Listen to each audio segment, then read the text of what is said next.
오늘 말씀은 신약성경 요한계시록 3장 1절로부터 6절까지의 말씀을 다 함께 읽겠습니다. 요한계시록 3장 1절에서 6절까지의 말씀 읽겠습니다. 소리내어 함께 읽겠습니다.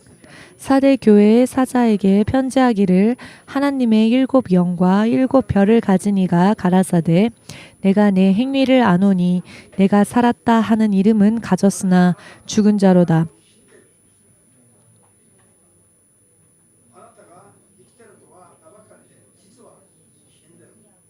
너는 일깨워 그 남은 바 죽게 된 것을 굳게 하라.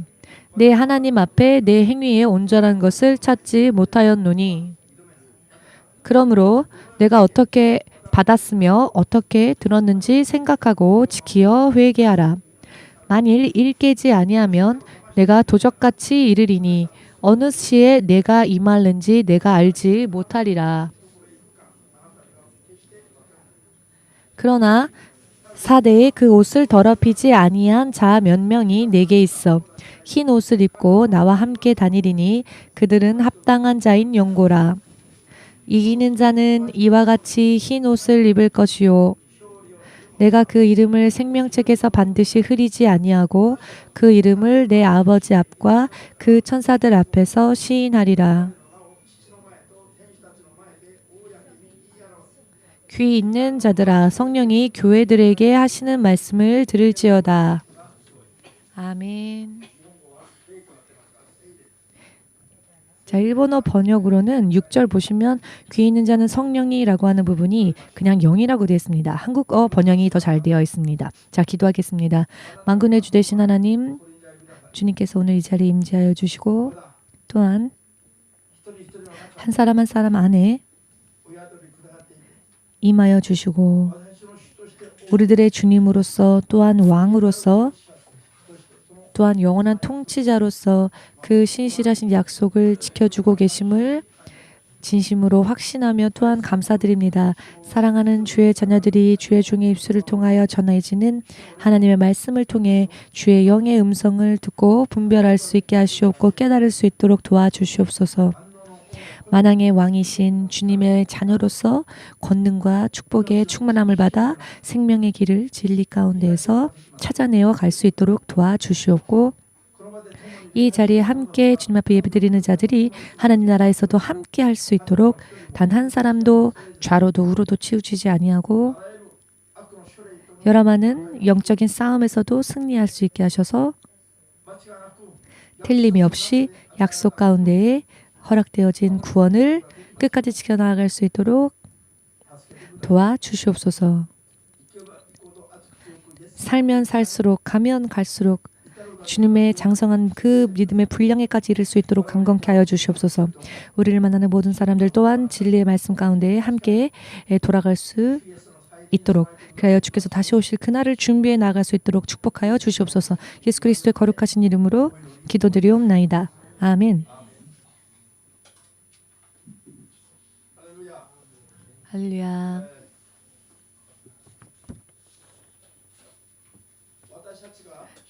우리가 믿고 있는 예수님. 자, 우리가 믿는 이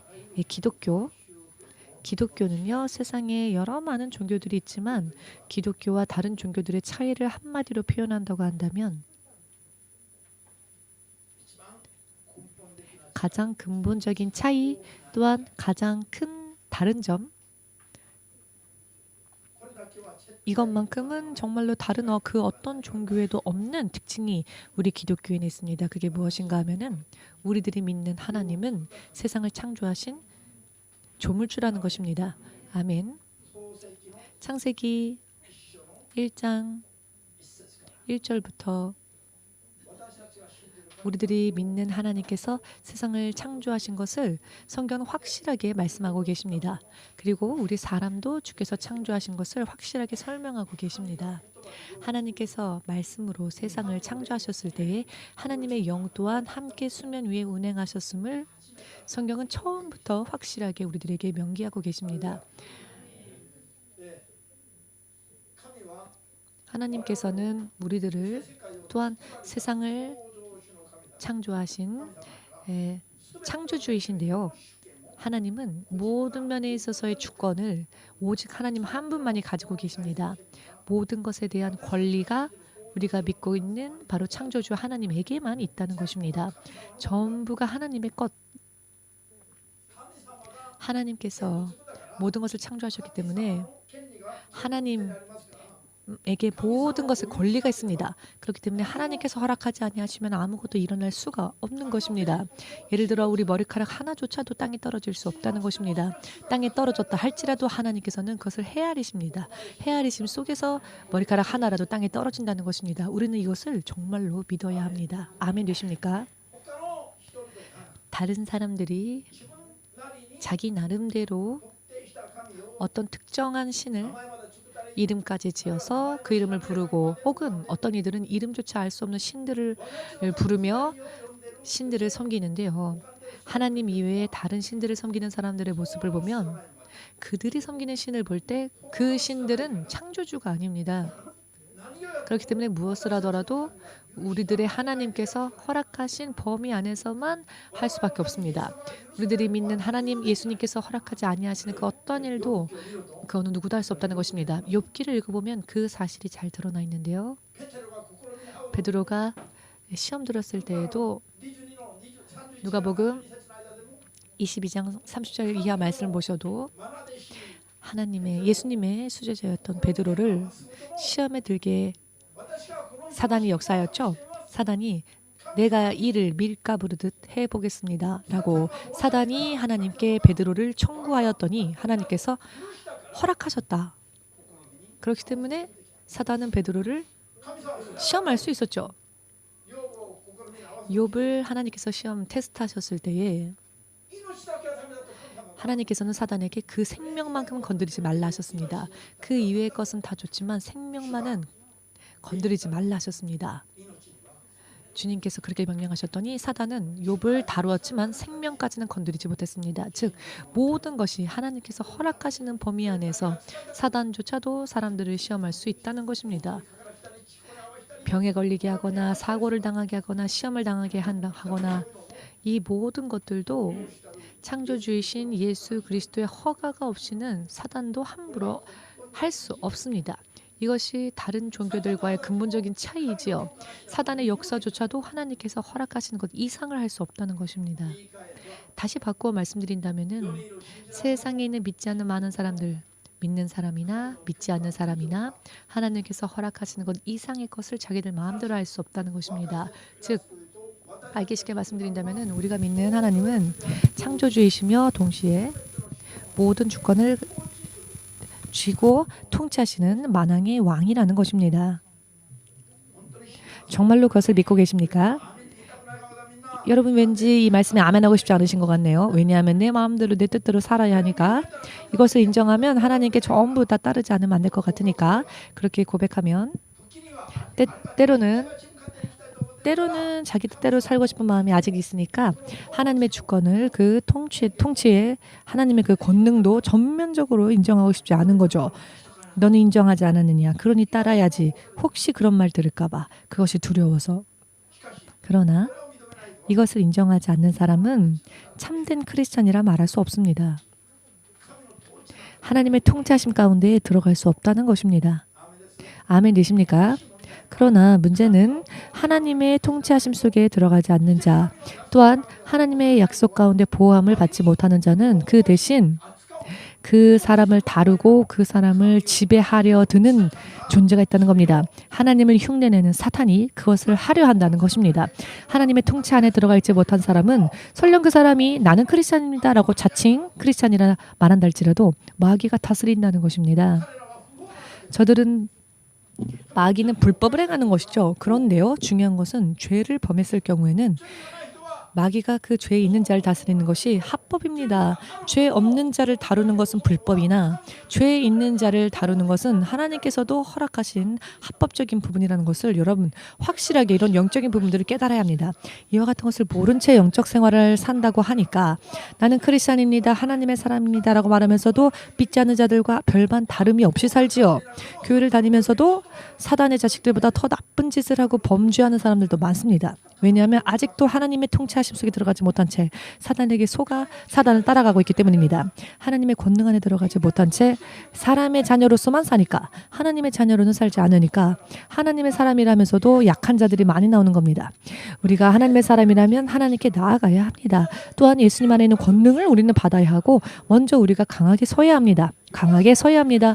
우리의 연약함을 자, 예를 들어서 다른 사람들 다 이러니까 모두가 다 이러니까 라고 하여서 합당화시키려고 하지 마십시오. 우리는 예수님을 닮아가야 합니다. 하나님을 닮아가야 합니다. 우리의 약함을 하나님의 강함으로 바꿔야 하고 예수님의 풍성하심, 예수님의 사랑, 예수님의 마음, 예수님의 지혜, 예수님의 지식, 예수님의 권능까지 우리는 다 받아서 그렇게 예수님처럼 이 세상에서 살아야 합니다. 우리가 연약했었던 것은 내가 죄인이었었던 것은 이제 과거로 흘려보내야 하는 겁니다. 과거엔 그랬죠. 그러나 이제 우리가 과거에서 나와야 합니다. 우리가 이제 하나님의 자녀가 되었다면 하나님의 자녀답게 살아야 합니다. 왜냐하면은 우리가 섬기는 하나님은 창조주이시기 때문에 모든 것이 당신의 것이기 때문에 당신의 뜻대로 모든 것을 다스리시는 하나님이시기 때문입니다. 아멘 되십니까? 이와 같은 것을 알지 못하기 때문에 크리스찬이 되었노라 하면서도 크리스찬이라는 자부심도 없고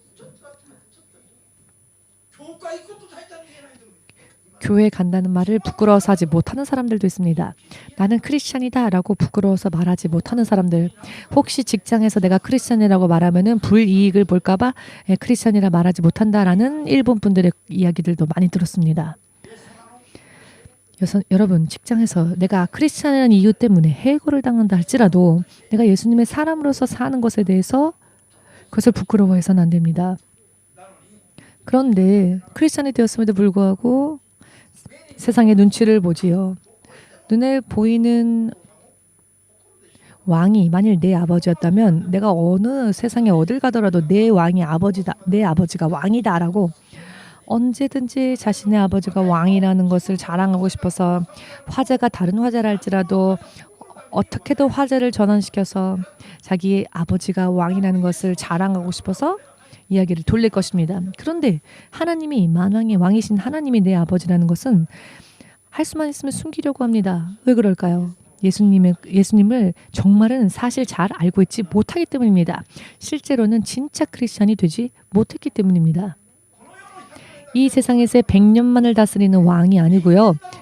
영원한 나라를 다스리시는 하나님, 모든 세상을 다스리시는 하나님, 죽어도 사는 부활의 길, 생명의 길을 허락하시는 오직 한 분이신 하나님, 그 이외에 어떤 것도 흉내낼 수 없는 이 하나님, 어찌하여 이 하나님의 통치하심을 인정하지 않습니까? 왜 의식하지 않습니까? 그리고 이 하나님께 대한 태도가 왜 그렇게 미지근한 겁니까?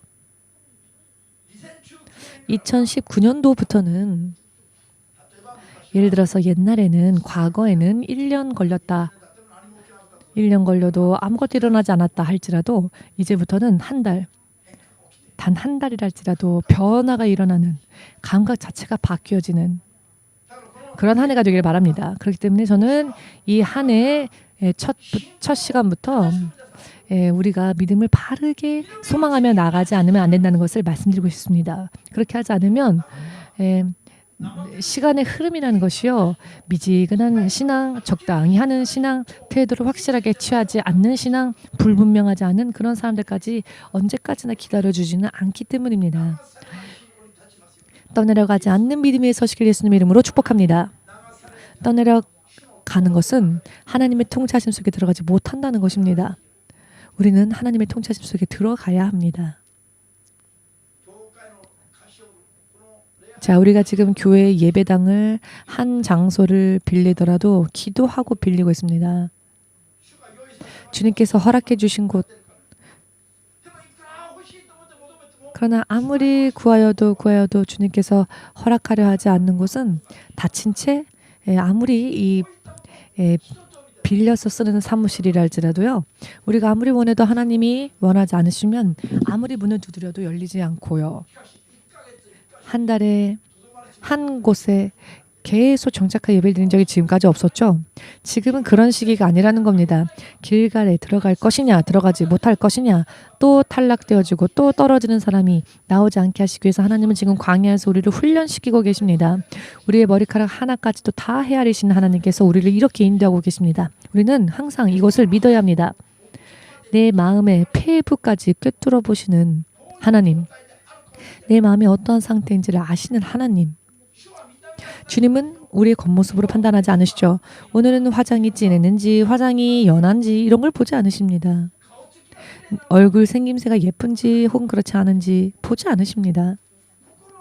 우리의 마음이 어떠한지를 하나님은 보신 후에 판단하시고 데려가실 것인지 전진하실 것인지를 판단하시는 것입니다. 아멘 되십니까? 그렇기 때문에 오늘은 주의 종이랄지라도 알지 못하는 그런 이야기들을 말씀드릴까 합니다. 아무리 설교하여도 좀처럼 아멘할 수 없는 부분이기도 합니다. 그렇지만 가장 중요한 부분이기도 하기 때문에 오늘의 말씀을 전하고자 합니다. 오늘 전하는 말씀을 시간 관계상 자세하게 드릴 수는 없겠지만은 다 자세하게 전할 수는 없겠지만은 정말로 기둥과 같은 포인트들 몇 가지를 꼭 말씀드릴 테니 잘 기억하시기 바랍니다. 먼저 우리가 인정해야 하는 것은 우리가 믿는 예수님은 창조주 하나님이시다라는 점입니다. 모든 것이 하나님의 것이다. 그렇기 때문에 주권이 하나님께 있으며 이 모든 것을 다스리시는 당신의 뜻대로 다스리시는 분은 우리가 믿는 우리가 섬기는 예수님 한 분이시다. 그분은 통치자이시다라는 것입니다. 예수님은 지금도 이 예배당의 건물, 이 예배드리는 건물 장소 하나하나까지도 인도하시는 통치자 하나님이심을 믿으시는 분들은 아멘으로 주님 앞에 영광 돌리시기 바랍니다. 우리가 하나님을 얼마나 인정했느냐에 따라 우리가 얼마나 신뢰했느냐에 따라 우리의 믿음의 크기도 달라지며 하나님으로부터 받는 축복도 그 크기도 달라지고 그 축복의 양도 달라지는 것입니다. 전혀 인정하지 않는 사람은 전혀 받지 못합니다. 얼마나 인정하고 얼마나 섬기느냐에 따라 축복의 크기가 달라진다는 것을 깨달으시기 바랍니다.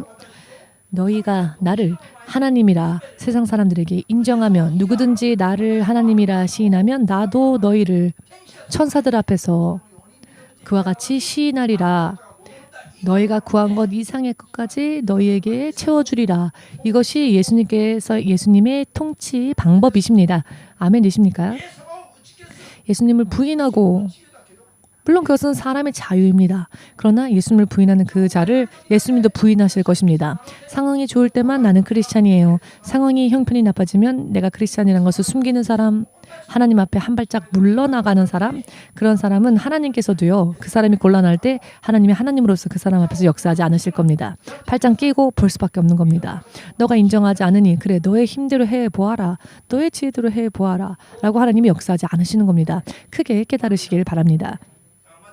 먼저 예수님께서 어떤 분이신가? 우리 모두 함께 고백해 봅시다. 창조주 하나님이시다. 그렇기 때문에 당신의 뜻대로 모든 것을 다스리시는 영원하신 통치자이십니다. 영원한 통치자. 예수님의 허가가 없이는 사단조차도 역사할 수 없다는 것. 우리의 머리카락 하나조차도 땅에 떨어질 수 없다는 것. 모든 것이 예수님의 손 안에 있습니다. 예수님이 통치하십니다. 그분의 뜻대로 다스리십니다. 그렇기 때문에 우리도 예수님의 뜻대로 순종하지 않으면 예수님과 함께 동행할 수 없다는 겁니다. 그 통치하심 속으로 들어갈 수 없다는 겁니다. 예수님의 통치하심으로 들어오는 자들을 예수님은 지키시고 보호하시고 축복하시고 강건케 하시고 그들을 책임져 주십니다. 그러나 예수님의 통치하심 속으로 들어가려 하지 않는 사람은 사단이 이는 내 자식이다 하여 자신의 것이라 삼습니다. 그것을 깨달아야 합니다. 굉장히 중요한 부분입니다. 많은 무지한 크리스천들이 예수님을 믿노라 말하면서도 나는 하나님의 자녀다라고 하면서도 삶 속을 들여다보면 하나님의 보호하심 속에 들어가 있지 못한 채 오히려 사단에게 끌려다니고 있습니다. 그것은 무지한 신앙인 겁니다. 영적인 것으로 사단의 것도 알지 못하고 하나님을 알지 못하며 하나님의 진리의 말씀이 무엇을 약속하고 있는지를 전혀 깨닫지 못하는 사람들이 그렇게 끌려다니는 겁니다. 언제나 사단의 괴롭힘 속에 있으면서도 나는 하나님 안에 있어요 라고 합니다. 사실 그것은 그러나 착각일 뿐이라는 것입니다. 아멘. 이와 같은 것을 알지 못한 채 아무리 감언 이설을 하며 미사 용어를 쓰며 여러분들의 머릿속에 여러분들 스스로를 위로하고 또는 그런 위로하는 말씀만을 받으려고 하면 여러분 믿음을요 위로로부터 시작하려고 하면은요 그때는 기분이 좋죠. 아 역시 내가 교회 와서 위로를 받는구나. 세상은 너무나 힘든데 세상은 너무나 험난한데 일주일 동안 내가 너무나 피곤한데 아 이렇게 교회에 오니 위로의 말이 있구나. 그러나 여러분 위로만으로는요 시간이 지나면 서지를 못합니다. 시간이 지나면 떠내려갈 수밖에 없습니다. 절대로 하나님의 보호하심 속에 들어가 있지 못한 사람은 하나님의 통치하심 속에 들어가지 못하는 사람은 하나님께서 보호하실 책임이 없다는 것을 알아야 합니다. 이것을 인정하는 것이 여러분 이것은 하나님을요 바르게 아는 것입니다. 오늘도 교회에 오려고 했더니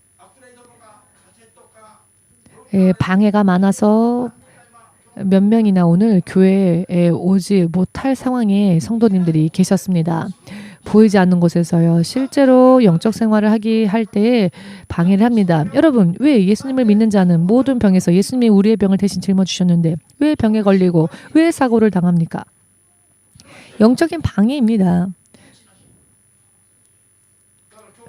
오늘도 예수님의 이름으로 가르치고 기도해주고 전혀 육의 감각으로는 올 수조차 없는 사람이 지금 이 자리에 앉아서 예배드리고 있습니다. 자, 이런 때에요. 이런 체험을 한번 하면 신앙이 아주 훌쩍 성장합니다. 다만 이렇게 하기 위해서는 바른 지식이 필요하고 가르침이 필요하고 또 그 가르침을 받아들일 마음이 필요하죠. 이와 같은 것을 볼 때 하나님의 역사십니다. 여러분 아무것도 안 하는데 하나님이 역사하시지 않습니다. 많은 크리스찬들이 착각하고 있는 부분입니다. 오늘의 4대 교회, 본문 말씀에 나온 4대 교회를 보십시오. 4대 교회는 그리스도의 교회입니다. 이 교회는요, 불교도 아닙니다. 이슬람교도도 아닙니다. 4대 교회는 그리스도의 교회였습니다. 그럼에도 불구하고 주의 성령이 4대 교회를 향하여 말씀하시길 내가 너의 행위를 아노니 너가 살았다 하는 이름은 가졌으나 죽은 자다. 너는 살았다라고 하지만 그것은 모양일 뿐이지 이름일 뿐이지 실제로 하나님이 보실 때에는 실제로는 너는 죽은 자다. 너희는 죽은 자다. 라고 하나님은 말씀하시고 판단하시는데 4대 교회의 사람들이 이 음성을 듣고 있습니까? 듣고 있지 않았다는 겁니다. 모르고 있다는 겁니다. 그러면서도 우리는 4대 교회다. 우리는 4대 교회의 성도다. 할렐루야. 할렐루야 하고 있는 겁니다. 여러분 할렐루야는 너희 하나님을 찬양하라라는 뜻인데 전혀 찬양의 삶을 살지 않고 있으면서도 자기네들 마음대로 할렐루야 하고 있는 겁니다. 누가 그 할렐루야를 받으실까요? 요한계시록 2장을 한번 읽어보십시오. 교회를 다스려야 할 그 왕의 자리에 사단의 회가 있다고 합니다.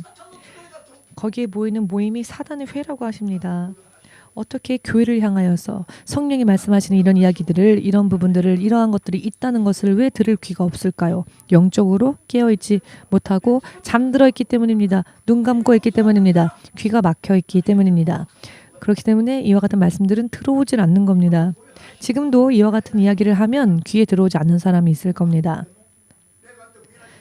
눈이 있어도 보이지 않고 귀가 있어도 들어오지 않고 그렇기 때문에 예수님께서 라오게디아 교회들을 향하여 이런 말씀을 하셨죠.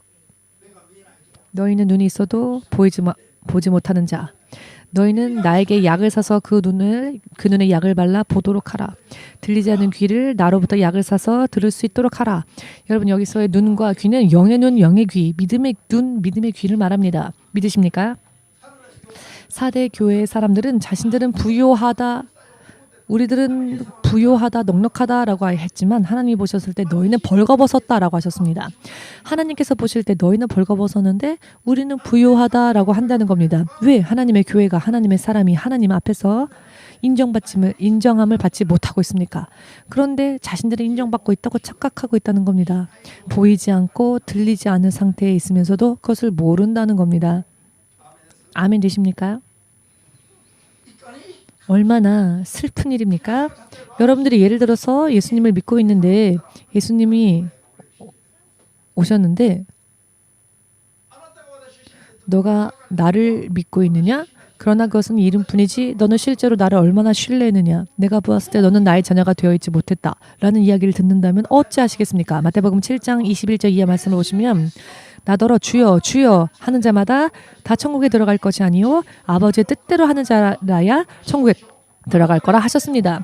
마태복음 7장 보시면 어떤 이들이 나는 예수님의 이름으로 귀신을 쫓고 병을 고쳤으며 기적을 일으켰습니다 라고 말하지만 예수님이 나는 너희를 전혀 도무지 알지 못한다 내게서 떠나가라 하는 사람들이 있다고 하셨습니다.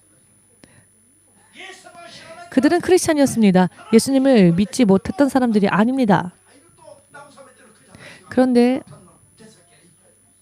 여러분 이와 같은 말씀들은 전하지 않죠. 그냥 내가 크리스찬이라고 인정하면 예수님을 영접하면 무조건 천국 간다고 말을 하는데 어찌 이것이 하나님의 음성이겠습니까? 하나님은 더 엄격하게 말씀하시는데 여러분 정말로 천국에 정말로 들어가고자 원하신다면 이와 같은 이야기들에 속지 마시길 바랍니다.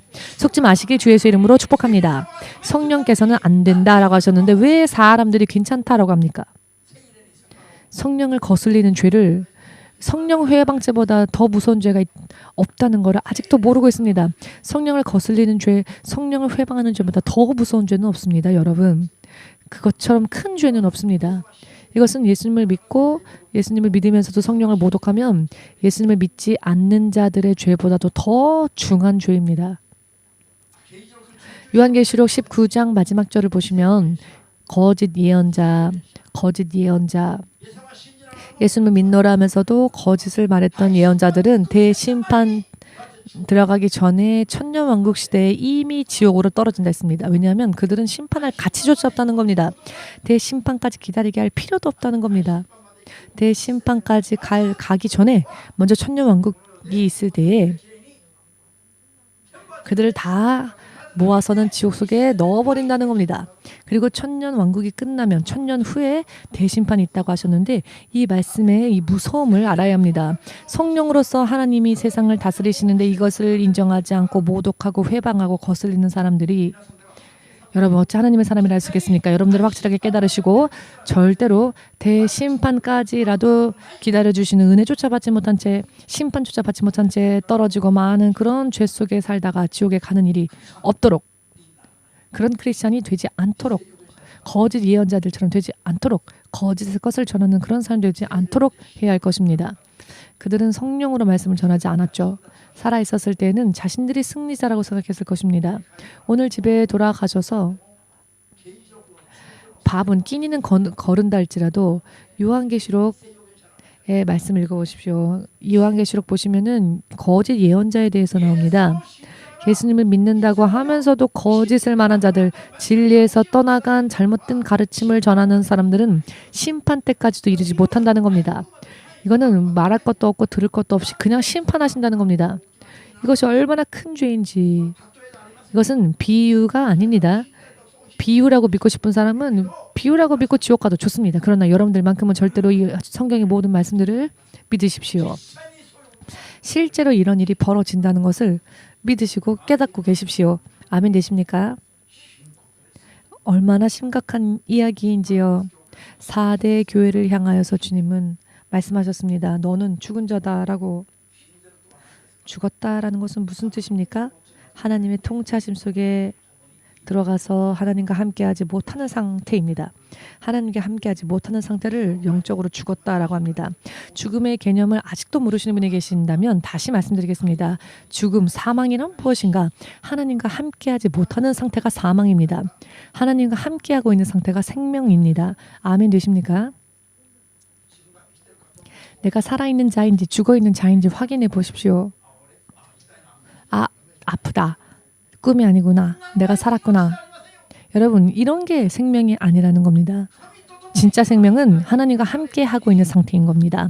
영적으로 내가 하나님과 함께 있는가 혹은 하나님과 함께 있지 않은가 이것으로 인해 실은 죽었으나 살았다라고 하는 건지 혹은 진짜 살았는 자인지 분별할 수 있다는 겁니다. 무지함 속에서 나는 크리스찬입니다라고 아무리 말해도 그것만으로는 내 생명을 확보할 수 없습니다. 생명이란 무엇이라고요? 다시 한번 물어보겠습니다. 생명이란 무엇이라고요?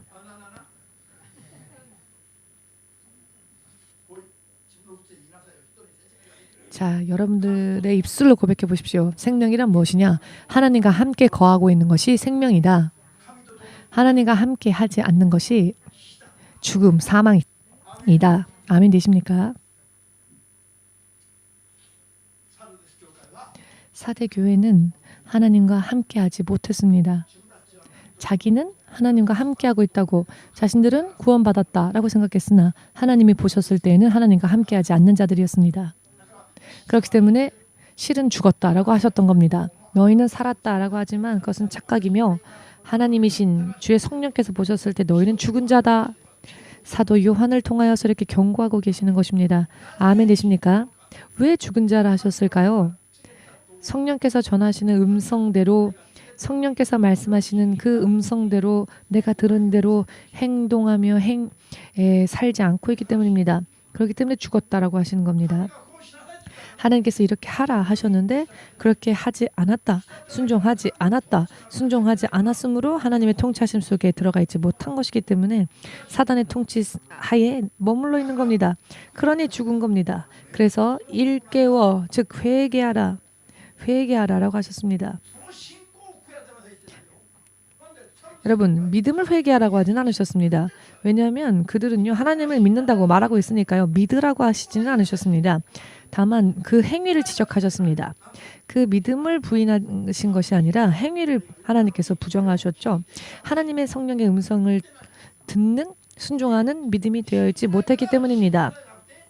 안 믿는 자이라서 믿어라라고 하신 게 아니라 주님은 말씀하시길 너의 행위를 내가 안다라고 하십니다. 그 행위가 어떻게 내가 들었는지 그 들은 바대로 행하지 못하고 있다. 그렇기 때문에 죽었다라는 겁니다.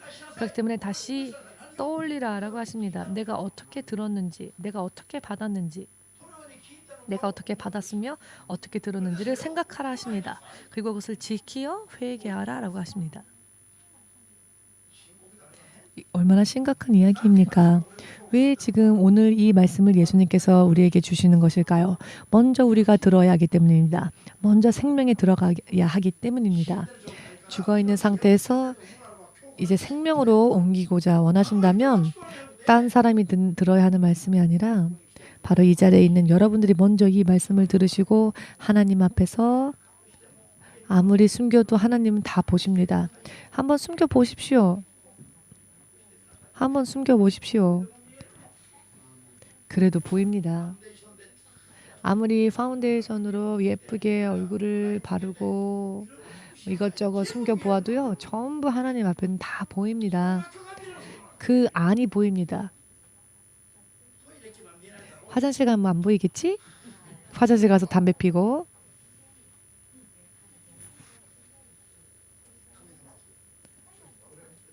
하나님은 그런데 보신다는 겁니다.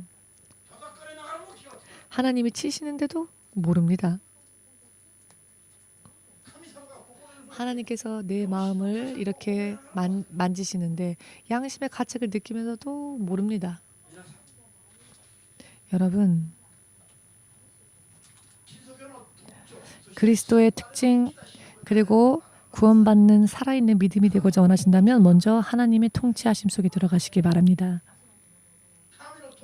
하나님의 통치하심 속에 들어가지 못하는 믿음은 즉 순종하지 않는 믿음은 설령 내가 믿는 자라 할지라도 혹은 교회다라고 말한다 할지라도 하나님의 통치하심 속에 들어가지 않는다면 다른 우상 숭배와 똑같은 형태가 됩니다. 우상이란 무엇입니까? 내가 이렇게 믿겠다. 내가 이런 신을 믿겠다 하여 이름을 정하고 경전을 정하고 교리를 정하죠. 그것을 우상 숭배라고 하는데요.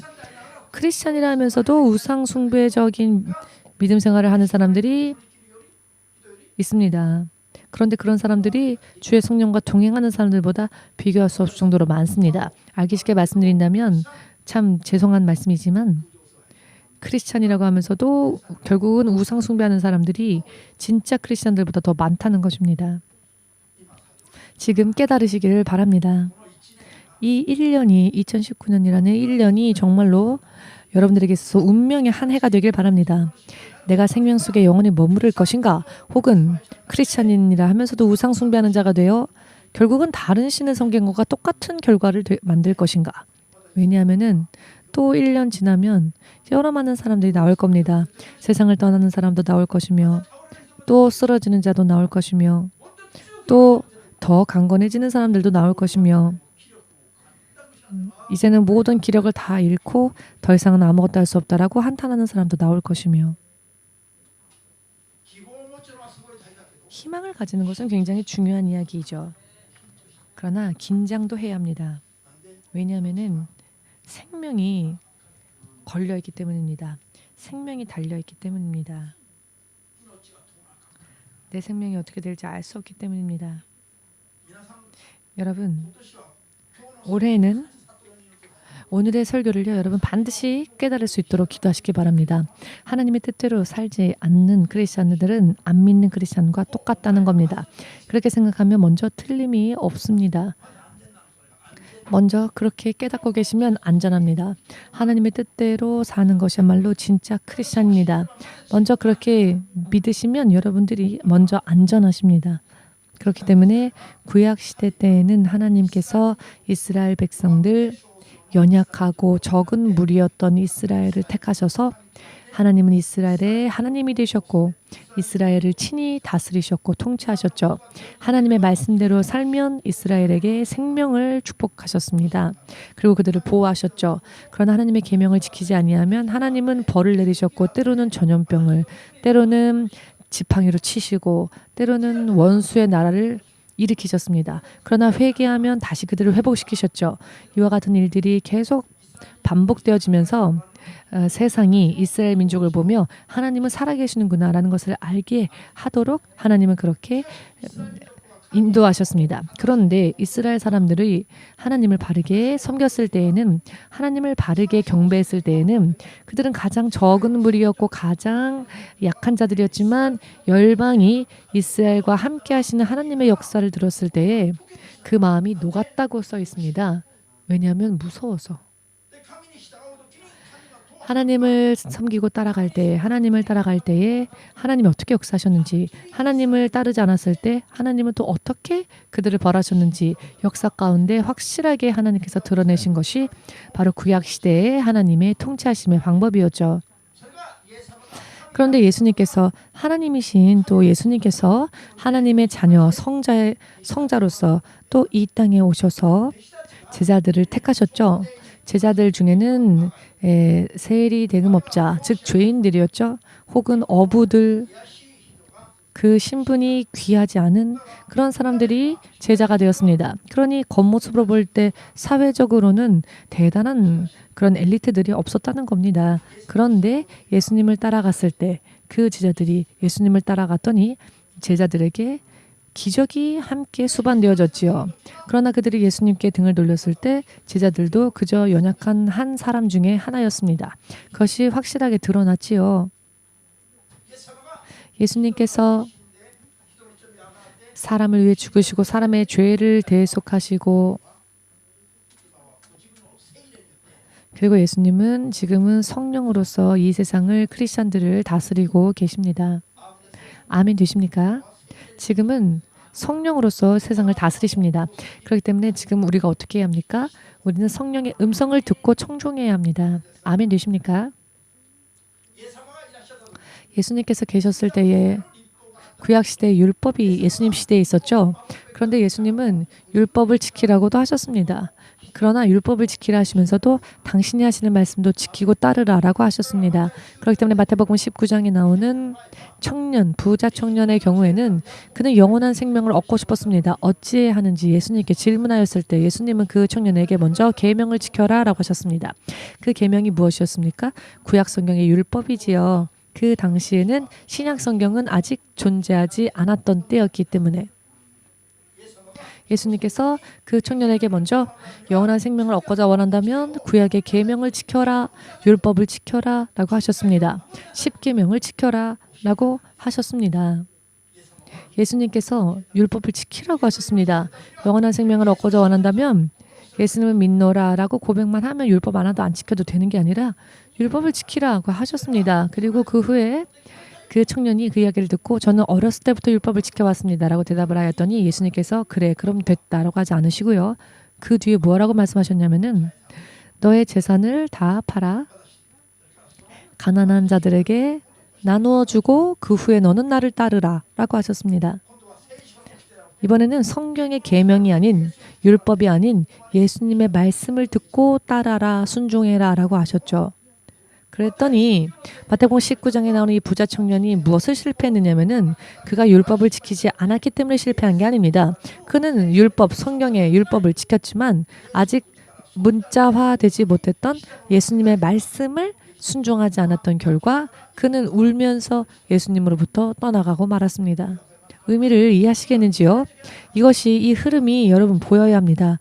예수님은 어떻게 다스리시고 통치하시는지 예수님의 입술에서 나온 그 말씀의 등을 돌리고 떠난 자도 구원받을 수 있을 거라고 생각하는 사람은 설마 안 계시겠죠? 그런 사람이 있습니까? 그런 사람이 있다면 손 들어 보십시오. 예수님께 등 돌린 자도 구원받을 거라고 생각하신다면 여러분 의미를 이해하시겠는지요? 의미가 보여야 합니다. 머릿속에 그냥 장황하게 있으면 안 되고요. 확실하게 의미를 깨달아야 합니다. 의미가 보여져야 합니다. 물론 이 부자 청년의 후에 회개하고 예수님을 따라가는 자가 되었다면 참 좋았겠는데 그런 기록이 아직 없기 때문에 그 청년이 그대로 예수님을 떠난 채로라면은 그 사람은 구원받지 못했을 겁니다. 지금은 예수님께서 성령으로 세상을 다스리시는데요. 그렇기 때문에 성경도 지켜야 하지만 말씀도 지켜야 하지만 지금도 성령께서 또 우리에게 주시는 성령의 감동이 있습니다. 성령의 음성도 우리는 따라 순종해야 한다는 겁니다. 하나님의 통치 스타일을 확실하게 깨달으셔서 성령으로부터 성령의 음성을 듣고 따르는 믿음이 없는 사람은 하나님과 함께하고 있지 못하는 상태이며 하나님의 통치하심 속에 들어가 있지 못하는 상태라는 것을 확실하게 깨달으시고 하나밖에 없는 생명을 마귀에게 간단하게 속아서 빼앗기는 일이 없으시기를 주 예수의 이름으로 축복합니다. 아멘 되십니까? 이것은 굉장히 중요합니다. 이것이 굉장히 중요합니다. 시간 관계상 더 많은 말씀을 드릴 수는 없지만 여러분 하나 간증하겠습니다. 조지 뮬러 목사님이 먼저 아프리카에 선교 가기 위해서 기도하였죠. 하나님의 음성을 듣지 않았습니다. 그는 그저 아프리카에 선교사로 가기를 원했습니다. 영국으로 건너간 그는 아프리카가 영어를 사용하기 때문에 영국으로 건너가서 영어를 공부하기 시작했죠. 그런데 어느 날 기도하는 도중에 성령의 음성이 들렸습니다. 아프리카 선교를 가지 말고 너는 런던에 머물러서 이 영국 런던에 있는 고아들을 돌보아라. 주님의 음성을 들었을 때에 이 조지 뮬러 목사님은 울면서 이렇게 말했습니다. 아니 저는 이 아프리카의 검은 대륙을 전도하기 위하여서 뜨거운 마음을 태우며 지금까지 준비해 왔는데 왜 가지 말라 하십니까? 울면서 기도를 했습니다. 그랬더니 다시 한번 주님의 음성이 들려오는데 가고 싶으면 가라. 그러나 그것은 너가 가는 너의 길일 뿐이다. 너가 나를 따르고자 원한다면 너는 영국에서 고아들을 돌보아라. 결국 조지 목사님은 스스로 계획했었던 아프리카 선교를 그만두었습니다. 하나님의 성령의 음성을 쫓아 런던에 남았지요. 그것은 하나님께서 조지 뮬러를 사용하시고자 하시는 계획이었습니다. 예수님은요 그냥 임기응변적으로 사람들을 인도하시는 분이 아니십니다. 창세기 말씀을 보시면 창세 이전부터 우리가 잉태되어지기 전부터 우리가 모태에 지음받기 전부터 한 명 한 명 우리를 향하신 하나님의 계획은 이미 하나님 안에 있었다는 것을 믿으시면 주님 앞에 영광 돌리시기 바랍니다. 하나님은 너무나도 확실하고 뚜렷한 계획을 가지고 세상을 다스리시며 한 사람 한 사람을 다스리시는 통치자 하나님이십니다. 그렇지만 성경에 하나하나 다 기록되어 있지는 못하죠. 개개인의 것들까지. 그렇기 때문에 성경에 기록되어 있지 못한 개개인을 향한 말씀을요. 지금 성령께서는 당신의 음성으로 우리들에게 주십니다.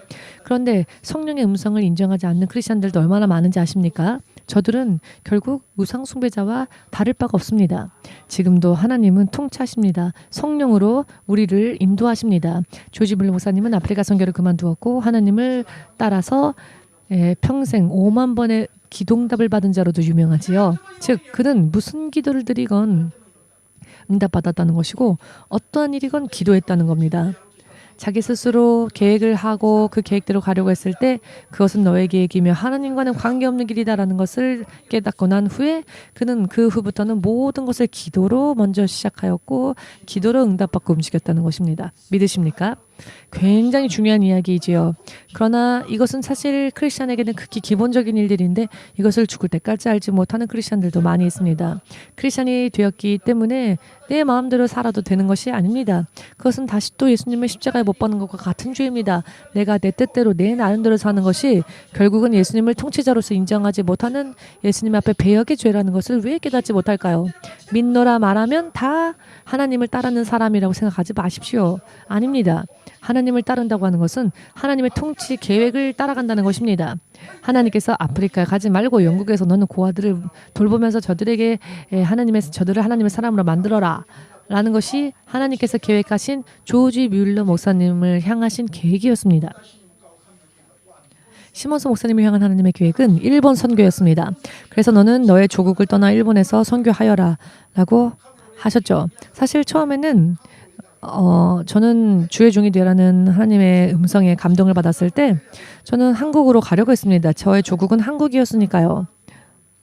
그런데 하나님께서는 성령께 여쭈어 보았더니 갑자기 제가 기도를 드릴 때에 일본의 지도책이 제 눈앞에 나타났습니다. 이 지도책을 다 읽어보니까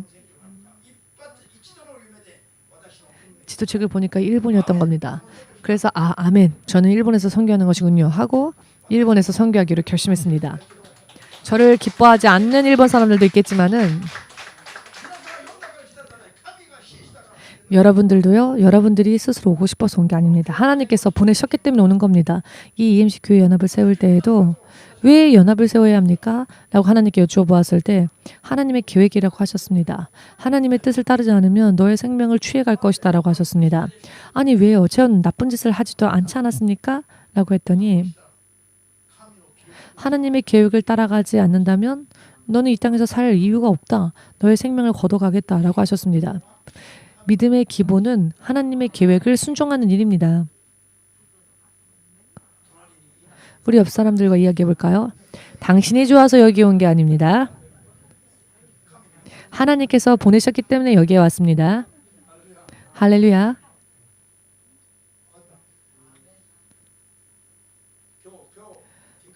오늘 싸우지 마십시오. 오늘 확실하게 여러분들이 기억해 주셨으면 하는 것은 하나님은 영원히 다스리시는 통치자이시다라는 것.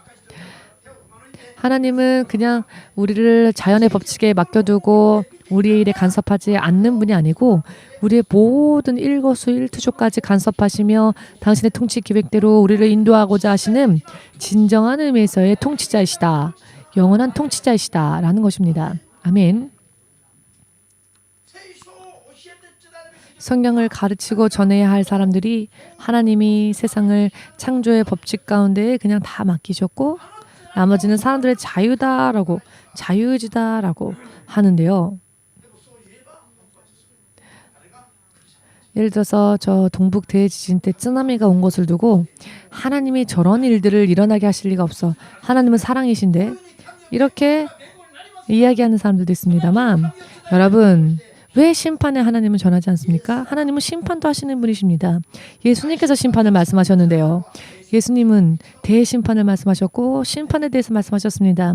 예수님이 말씀하신 말씀 속에 심판이 얼마나 많이 있는지 아십니까? 그 이유는 우리가 심판의 자리에 가지 않게 하시기 위함입니다. 예를 들어 고속도로를 달릴 때 급커브하는 곳이 나타날 때에는 반드시 요주의라는 간판이 쓰여져 있지요. 경고하는 겁니다. 왜냐하면 모른 채 달려가다 보면 벼랑으로 떨어질 수 있기 때문입니다.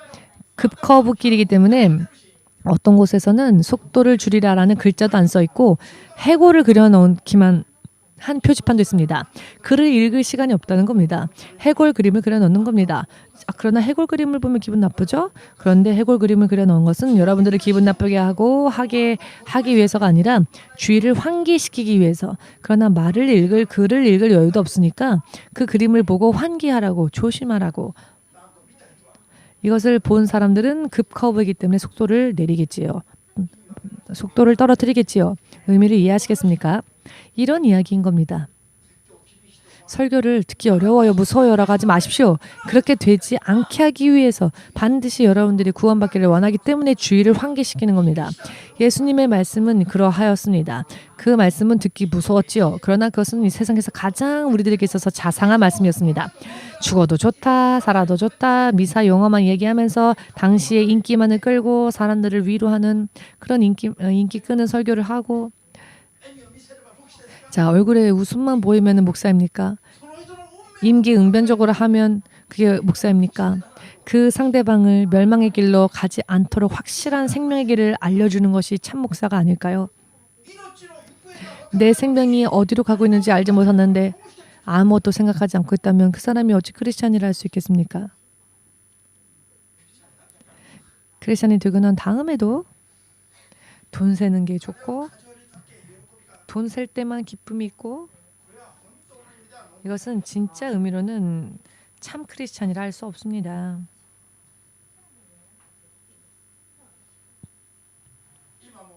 지금도 주님께서 그리고 영원히 통치하십니다.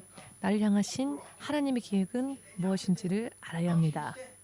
내 마음을 백지로 만드시고, 하나님, 저를 향하신 하나님의 계획은 무엇입니까? 하나님의 계획을 알려주십시오. 얼굴만 보고 좋아하지 마시고 내 이상형이 나타나면 먼저 기도를 하십시오. 이 사람이 하나님이 내게 주신 사람입니까? 하나님이 오케이 하면 결혼해도 좋고, 아니다 하시면 아무리 분해도 그만두어야 합니다. 알기 쉽게 말씀드린다면 먼저 좋아하고 난 다음에 생각하는 게 아니라 좋아하기 전에 생각해야 합니다. 좋아하기 전에 기도해야 합니다. 예를 들자면 그렇다는 겁니다. 하나에서 10까지 다 사람의 삶 가운데 일어나는 모든 것이 하나님의 계획하심 속에 있다는 것을 실제로 그것을 그러니 하나님께 여쭤보고 하나님의 뜻을 알 때까지 기도해야 합니다. 그리고 그렇게 순종하는 삶을 살지 않으면 그만큼 하나님과 내 사이에 틈이 생기기 때문에 마귀가 하나씩 둘씩 타고 들어와서 마음도 점령하고 감정도 점령하고 생각도 점령하고 영적으로 방해를 하는 겁니다. 크리스천들이 승리한다고 생각하지만 의외로요, 크리스천들 중에서 승리하는 크리스천들이 참 적습니다. 정말 모든 것에 승리하고자 한다면 우리는 예수님처럼 거룩해져야죠. 흔들림이 없는 천국을 향한 소망이 확실히 서야 합니다. 그런데 여러분들은 마음이 많이 흐트러져 계시죠? 왜 그렇습니까? 사실은 성령과 함께하고 있지 못하기 때문입니다. 사실은 마귀에게 속아 있는 상태에서 그걸 모르고 살고 있기 때문에 마음이 흐트러지는 겁니다. 저는 목사이기 때문에 확실하게 말씀드리겠지만 진짜 목사, 진짜 크리스찬은 정말 힘듭니다. 간단하게 진짜 목사가 되고 간단하게 진짜 크리스찬이 되는 게 아닙니다. 그러나 진짜가 되어야 합니다. 필사적으로 열심히 하지 않으면 하나님이 그렇게 간단하게 역사하지 않으십니다. 왜냐하면은 내 마음에 진짜 믿음이 아직 없으니까. 말로는 할렐루야 할렐루야 하지만 기도도 얼마나 멋지게 잘합니까? 아주 멋지게 기도하지만 마음은 바뀌어지지를 않습니다. 마음이 변화되지는 않습니까? 그러면 기도는 그냥 하나의 의식이 되는 거죠. 내가 하나님의 사람답게 변화되기 위해서 기도하는 게 아니라 기도만 하는 게 아니라 마음은 변화되지 않은 채 기도를 하면 아무 의미가 없습니다. 기도는 하나님과 교제하는 시간입니다. 하나님의 뜻을 여쭈어보고 하나님의 뜻을 깨닫고 내 육신을 치고 낮추어서 하나님의 뜻대로 가기 위해서 하나님과 교제하기 위해서 하는 것이 기도인데요. 기도는 열심히 큰 소리로 했는데 기도 끝나고 나도 하나도 변화된 게 없다면, 하나도 깨달아진 게 없다면 안 되지요. 기도를 했다면 변화된 게 있어야 하고 깨달아진 게 있어야 하고 하나님과 손을 꽉 붙잡고 절대로 하나님의 손 놓치지 않고 점점 바뀌어져야 하고 내면이 변화되어져야 합니다. 하나를 배우면 열을 깨달을 수 있는 그런 지혜 없죠. 그러니까 우리는 성령께 그 지혜도 구해야 합니다. 깨달음을 얻으면 보이는 세상입니다. 흐름이 보입니다. 흐름이 보이기 때문에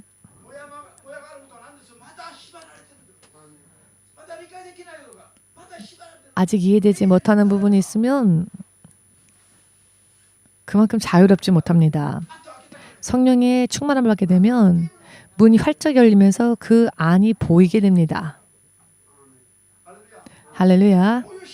그와 같은 믿음이 될 수 있도록 2019년은 소망하시기 바랍니다. 그리고 부탁드립니다마는 교회에 오실 때에는 사람들과 잡담하기 위해서 오는 곳이 아니죠. 교회에 오면 먼저 기도하십시오. 봉사하는 사람들은 물론 준비해야 되니까 할 수 없지만 할 수만 있거든 빨리 끝내고 그 다음에는 잡담하지 마시고 기도하십시오. 주님은 한탄하십니다. 너희는 집에서도 하나님을 향하지 않고 교회 와서도 하나님을 향하지 않고 너희들의 마음은 어디를 향해 있고 무엇을 보고 있느냐. 예수님이 한탄하십니다. 사람들의 안부를 묻고 싶으면 집에서 전화하십시오. 교회 와서는 예배에 온 건지 시장에 온 건지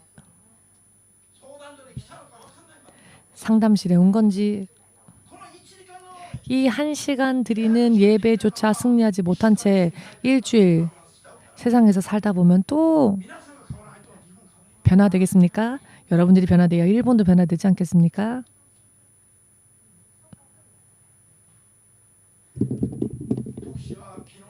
목사님은 어제도 정말로 마음을 찢으면서 기도했습니다.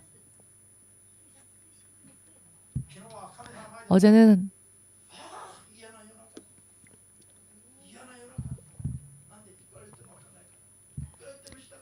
아무리 하나님 앞에 제가 말을 했습니다. 아무리 해도 따르지 않고 아무리 이야기를 해도 들어주지 않으니까 어떻게 할까요? 했더니 하나님께서 네가 더 기도해라 하셔서 아멘, 더 기도하겠습니다. 더 기도하겠습니다 하고 어제는 더 결심을 강하게 했습니다. 이렇게 기도하다가 힘이 빠져서 죽어도 좋을 정도로 기도하겠습니다 하고 다시 한번 어제 결심을 했습니다. 왜냐하면은 왜 여기까지 기도하느냐? 왜 이렇게까지 하느냐? 이렇게까지 하지 않으면 영적 싸움 그렇게 간단하게 승리하지 못하기 때문입니다. 특히 종으로 부름받은 분들 목숨 거는 각오로서 하십시오. 그렇게 하지 않으면 좀처럼 변화되지가 않습니다. 사실 그렇죠? 변화되지 않고 이대로 그냥 살면 안 되나? 그런 마음이 하나님 앞에도 보입니다. 여러분 마음을 태우십시오. 마음을 태우십시오. 마음 안에 내 자아가 남아있어서는 안 됩니다. 종으로 특히 부름받은 분들 당신들이 변화되지 않으면 나중 온 자들이 여러분들을 보다 먼저 서게 될 겁니다.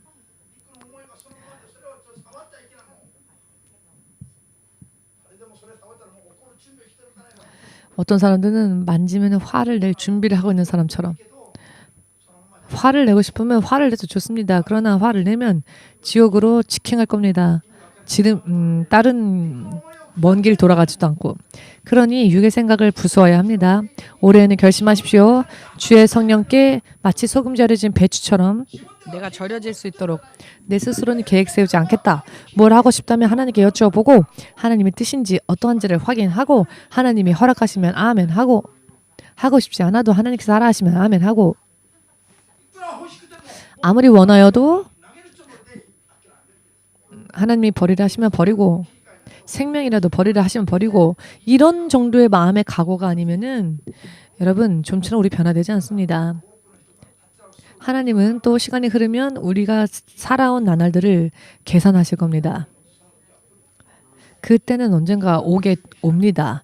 올해 열심히 준비하지 않으면 내년, 내후년 더 가지 못합니다. 떨어질 수밖에 없습니다. 죄송스러운 말씀이지만 저에게는 그것이 보입니다. 목사님에게는 그것이 보입니다. 그렇기 때문에 말씀드리는 겁니다.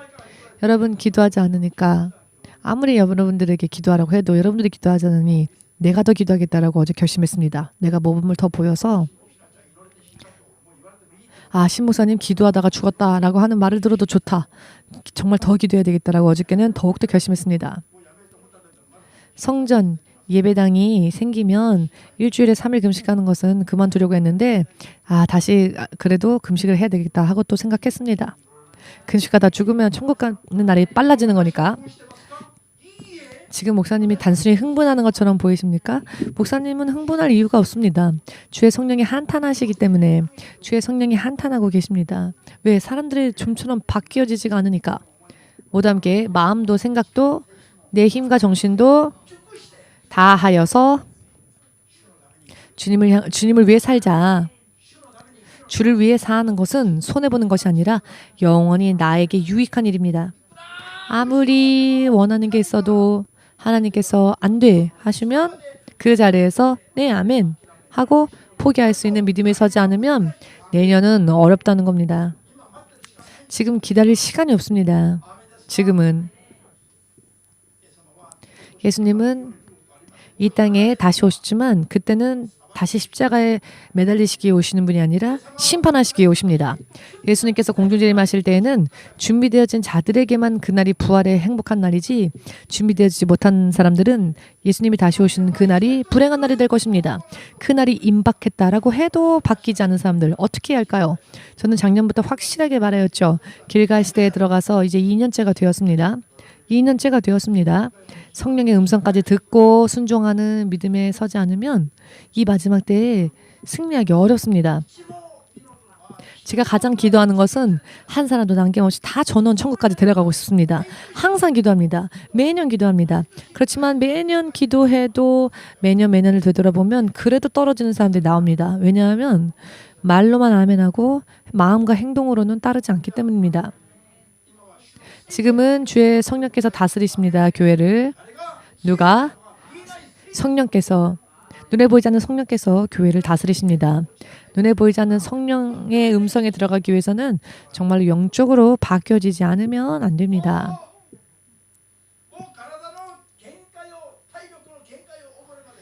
육신의 한계를 느낄 때까지 어제 기도를 끝낼 때 목소리가 더 이상 나오지를 않아서 그 정도로 기도하다가 더 이상 목소리가 안 나와서 하나님 오늘은 목소리가 안 나오니까 오늘은 여기까지 기도하겠습니다 하고 보고를 했습니다. 의미를 아시겠습니까? 왜냐하면 후회가 남지 않게 믿음 생활하기 위해서입니다. 주님은 지금 한탄하고 계시기 때문에 주의 음성이 성령의 한탄이 들리는 여러분 되시기를 주의 이름으로 축복합니다. 아멘. 우리 예수님 이름을 함께 부르고 기도하겠습니다.